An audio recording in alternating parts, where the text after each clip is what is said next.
राधे राधे सभी हरि भक्तों को। आशा है आप सब लोग स्वस्थ होंगे।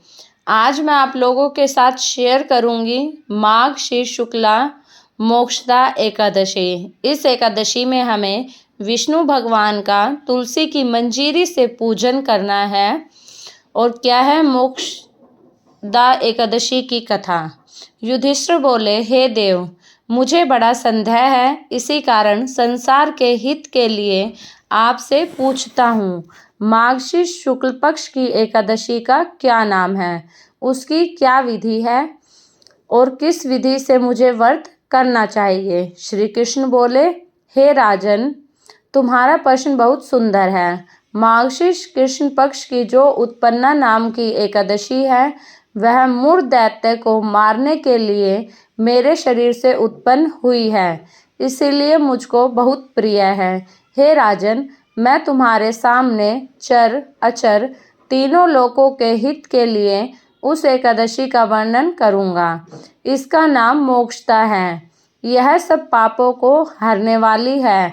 इसमें दामोदर भगवान की अच्छी तरह पूजा करें, तुलसी की मंजीरी और धूप दीप से अच्छी तरह भगवान की आराधना करें। हे राजेंद्र, मैं पुराणों की कथा कहता हूँ, उसको सुनो। जिसके माता पिता पुत्र अधोगति में हो, वे इस कथा के पुण्य के प्रभाव से निसंदेह स्वर्ग को चले जाते हैं। हे राजन, वैष्णवों से सुशोभित चंपक नाम सुंदर नगर में प्रजा की पुत्र की रक्षा करने वाला वैखानस नामक राज्य था। एक दिन राजा ने स्वप्न में अधोगति को प्राप्त हुए अपने पिता को देखा।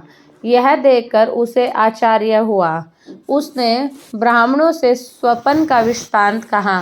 हे ब्राह्मणों, मैंने स्वप्न में अपने पिता को नरक में पड़ा हुआ देखा है। पिता ने मुझसे कहा, हे पुत्र, मैं अधोगति में हूँ, मेरा उद्धार करूँ। स्त्री पुत्र मुझसे अच्छे नहीं लगते, मैं क्या करूँ। हे ब्राह्मणों, जिसके द्वारा मेरे पूर्वजों को मोक्ष हो जाए, ऐसा दान व्रत तप योग कुछ बतलाइए। ब्राह्मण बोले, हे नृप, यह पर्वत मुनि का आश्रम पास में है। वह भूत भविष्य वर्तमान सबको जानते हैं। उसके पास आप जाइए। वह राजा उनका वचन सुनकर मुनि के आश्रम में गया। वह आश्रम शांत प्रकृति के ब्राह्मण प्रजा और मुनीश्वरों से सुशोभित था। राजा ने वहां जाकर पृथ्वी पर साष्टांग प्रणाम किया। मुनि ने राज्य के 7 अंगों की कुशल पूछी और कहा कि तुम्हारा राज्य निष्कंटक तो है। राजा बोला, हे विप्रिय, आपकी कृपा से सब कुशल होने पर भी कुछ विघ्न उपस्थित हो गया है। हे ब्राह्मण, मुझे कुछ संदेह है, उसको आप दूर कीजिए। पर्वत मुनि राजा के यहाँ वचन सुनकर नेत्र बंद करके भूत भविष्य को सोचने लगे।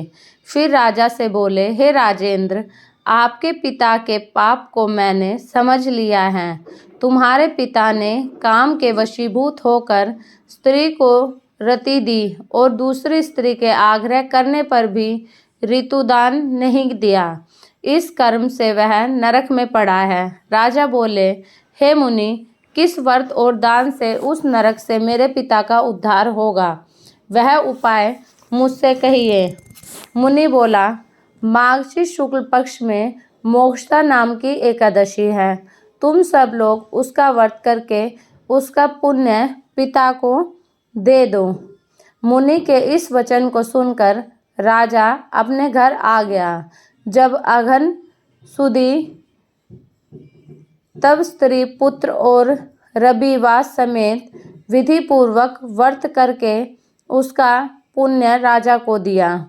वैसा का पिता स्वर्ग को गया और आकाश से स्पष्ट शब्दों में राजा से बोला, हे पुत्र, तेरा सदा कल्याण हो। यह कहकर वह स्वर्ग को चला गया। हे राजन, इस प्रकार जो इस मोक्षदा एकादशी का व्रत करता है, उसका पाप दूर हो जाता है।